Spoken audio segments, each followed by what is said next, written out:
Hi, everyone. Welcome to my weekly Tarot Astro study of the energies for the week of December 6th, 2021 to December 11th, 2021. And we have the sun in Sagittarius, the moon at 19 degrees Capricorn, happens to be right on my Mercury. And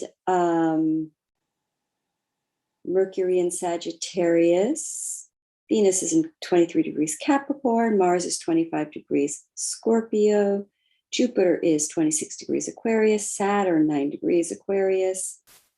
The North Node, Pluto is at 25 degrees, by the way, and Venus is at 23 degrees. So this week we're going to get a Venus-Pluto conjunction, which means Venus is going to travel. Venus travels much faster than Pluto.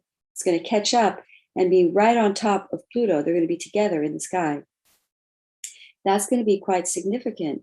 And then we've got the North Node at 0 degrees Gemini, guys. That's pretty major, because it's right whenever the planets are in the cusp, which is in between two signs. It's a very powerful activation time. And we've had the North Node in Gemini for the last 2.5 years. And if you think about it, you'll probably notice that we've been in the age of a lot of information, technology, news, information, all these arguments about the news, about the media, busyness.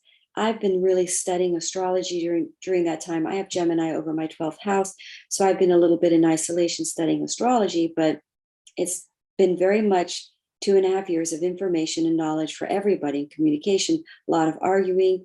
Gemini's mutable, people changing their minds, very energetic. And now we're at that 0 degree point where that is like literally over, which I'm sure we're all slightly relieved about. But we're going into a much more calm, grounded energy, because that's the energy that really creates abundance. And so the North Node is going into Taurus. We've had these eclipses on these nodes. We had the Sagittarius eclipse recently. We also had that Taurus at the 27 degree right there, right by the North Node. And the South Node is up here opposite the North Node. They don't print it, but it's there. And we just had that Sagittarius eclipse pretty near the South Node. So we're releasing old belief systems. All this new information and knowledge and communication has shifted our beliefs in a very strong way. The sun is right there opposing Juno in Gemini, but basically new beliefs also around, is that Lilith? Sorry, that's Lilith. New beliefs around,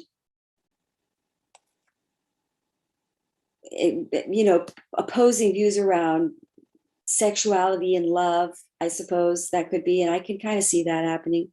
People sort of shifting their beliefs around it, but now we're becoming more grounded, possibly seeing people want more secure relationships, more stable relationships.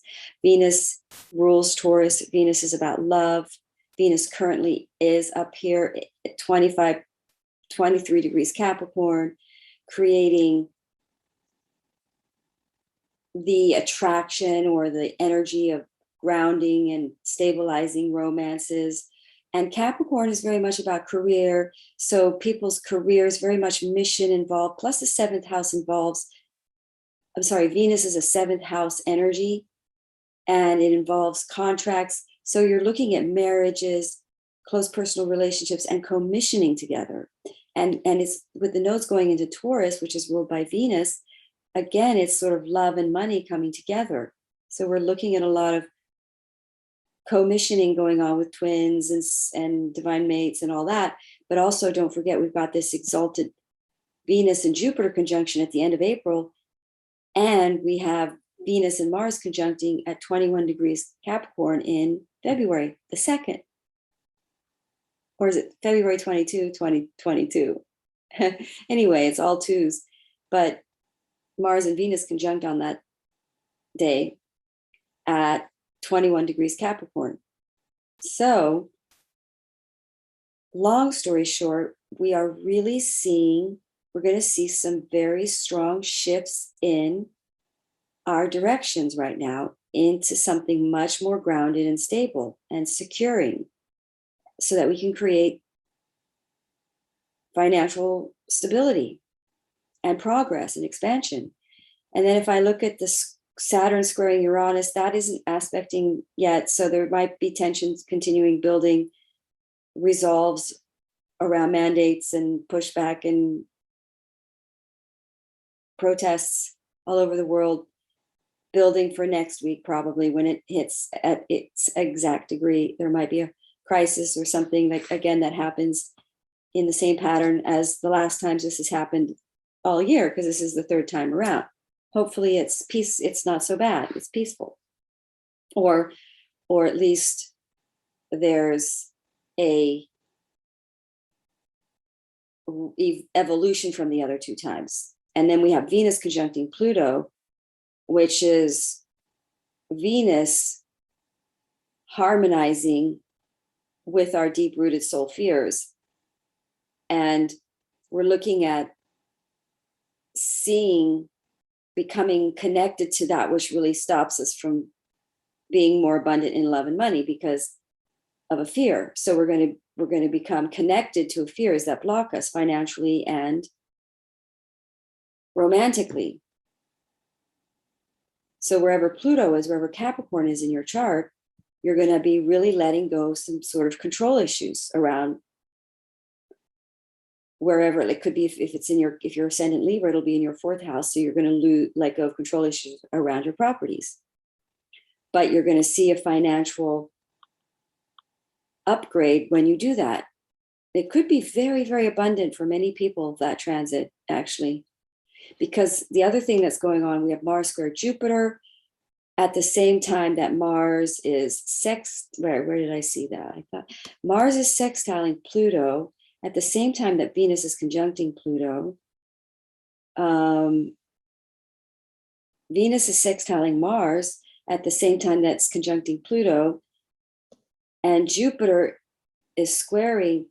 So basically, there's going to be a shift in direction that makes you go a different direction in your life. And you realize your ego, which can often just be your feelings of control or where you thought was the right way to go because it was more financially expanding or stabilizing. We might collectively wake up to having more faith in divine supporting us going the right way. In other words, we're going to see the blessing in our true purpose, because Jupiter is about our true purpose, which is connected to our soul. We're going to see our soul's calling and how our ego went against it. So we're breaking free. My son is ruled, he's ascendant Pisces, he's ruled by Neptune and fingers. Mercury rules fingers. And he jumped up suddenly. Mercury's very like, and he's ruled by Jupiter, Mars. So he took some spontaneous, Mars is Aries, which is spontaneous, sometimes over spontaneous energy that squared Jupiter, which he's ruled by Jupiter and Neptune, because he's also Sagittarius, but also Pisces is ruled by Jupiter. And he broke his finger.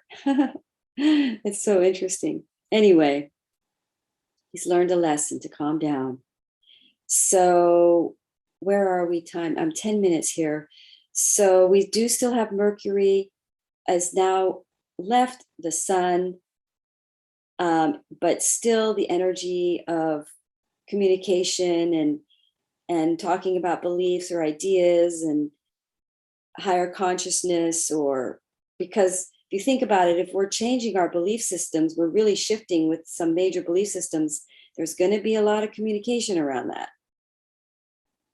And now the North Node is leaving Gemini. This is the last few weeks with it in Gemini for a long time. So we've all learned something very interesting. It's also very interesting, this information, that we now can communicate with a certain belief around it, or have a confidence in the new belief because it's at a higher degree now. Our beliefs are expanding with confidence. We're opening up our minds to higher truths, higher purposes, and that which is really much more in alignment with our soul to do, because that is our true destiny. That's what we're here for, is to align with our soul. And also, anytime we get 0 degrees, we're looking at new inventions, new something that's never been done before. And we're at that zero. So new information could still come in right now that changes our minds very drastically, and we invent new things. We have new belief systems that open up our ability to expand our careers, because we've got Jupiter and Saturn in Aquarius.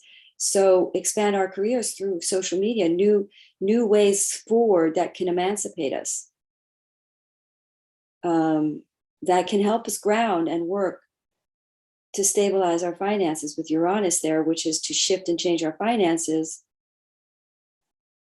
in the period through social media, through the electronics and technologies in this period that it's about 5 more years that it's going to be in Taurus. Then it goes into Gemini. That'll be interesting.